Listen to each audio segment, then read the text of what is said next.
So that brings us to part 2 and turn 3 of my second tournament game, again versus my twin brother's Lizardmen army.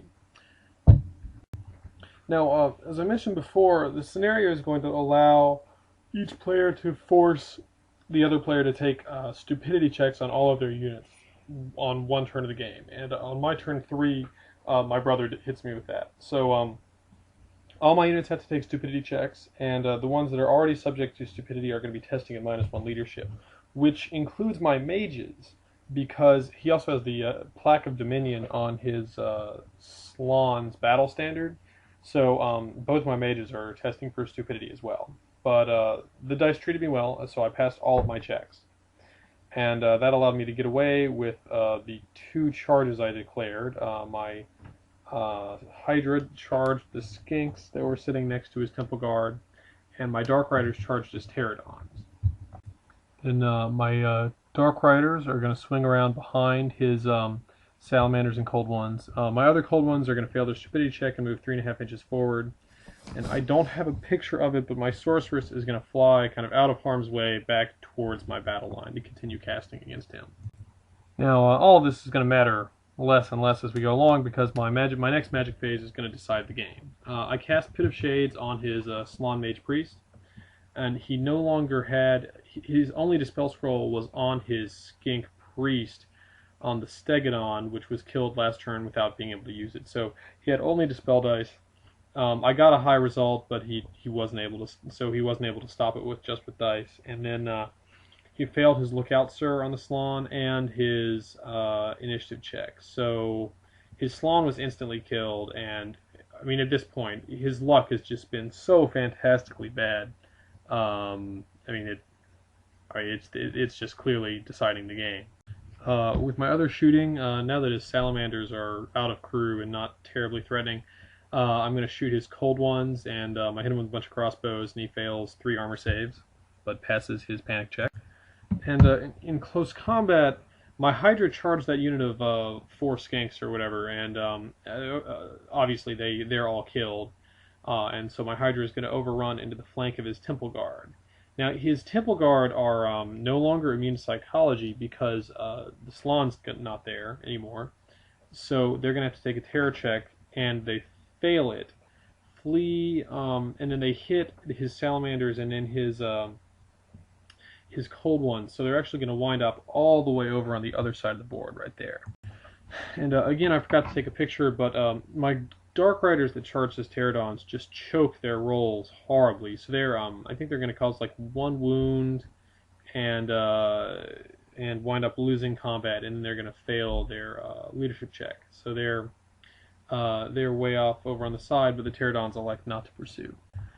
Now, by Lizardmen turn 3, if this had been a normal game, my opponent would have conceded. I mean, he's lost both of his Skink Priests, he's lost his Slon Mage, he's lost his Stegodon, he's got, I think, like his Salamanders have lost all their handlers and failed their reaction test. I mean, it's just obviously game over. But because we're playing at a tournament and we're brothers, you know, and there are different. There's a points differential between like a solid victory and a massacre or whatever. We determined that it would be unseemly if we didn't play it out, since it would help me win to get as big a victory as possible, and I would automatically get a massacre if he conceded. So we keep playing. But because the Lizardman player's been losing so badly, he does very little in his movement phase. I've been bad about pictures. I forgot to take a picture of it. He moves his, rather than trying to finish off my Dark Riders, he moves his Pterodons over to take pot shots at my Sorceress. They fail to do anything, and he fails his rally check on leadership 9 cold-blooded on his Temple Guard. So they're going to run towards the nearest board edge, but they don't quite get there. I mean, his luck has just been astoundingly bad. Now, because I've been bad about pictures, the picture you've been seeing for about the past minute and a half or so is the start of my turn 4, where what I'm going to do is my Cold Ones are going to charge his Cold Ones. They're barely in reach, but they get the charge, because he holds because he doesn't think I can make it, but it turns out I can.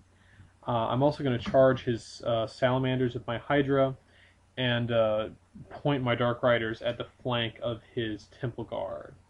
And then on the other side of the board, I'm basically going to kind of move units around to try and finish off his Pterodons, which are the only unit he has left, and I'm going to rally my Dark Riders. In my Magic phase, he's down to just 2 Dispel dice, so he can't really do anything to stop me. I'm going to cast Unseen Lurker on these Dark Riders, and they'll use it to charge his Temple Guard and run him down. Then in my combat phase, my Hydra is going to kill his Salamanders, and my Cold One Knights are going to kill all of his Cold One Riders because they've been buffed up by the Cauldron of Blood. So, I mean, the only thing he has left now are his 4 Pterodons, and I think about 4 Skinks left from one of his Skink units. Then in Lizardmen turn 4, his Pterodons are going to move up again next to my Sorceress and shoot at her. They actually kill the Sorceress, but not the Pegasus. But I mean, it's just so far past mattering. It's kind of ridiculous. In fact, I don't even remember if I kill his Pterodons over the rest of it. Then in my turn 5 and 6, my Hydra is going to move up. He'll breathe fire on the Skinks, kill almost all of them, and then in my turn 6, he'll charge them and kill them all. Beyond that, my Dark Riders are going to stand next to terrain features because the scenario does give you bonus battle points if you stand next to terrain features. And at the end of the game, he might have his Pterodons left. I don't even remember. But the only thing of mine that he's even dropped below half strength, is my level 4 mage. Everything else that I have is fine, and everything else that he has is dead. So it's going to be a massacre for the Dark Elves. I'll get the maximum number of battle points as well. So this is a pretty good big break for round 2 of the tournament, and it puts me into basically the game for first place going into round 3.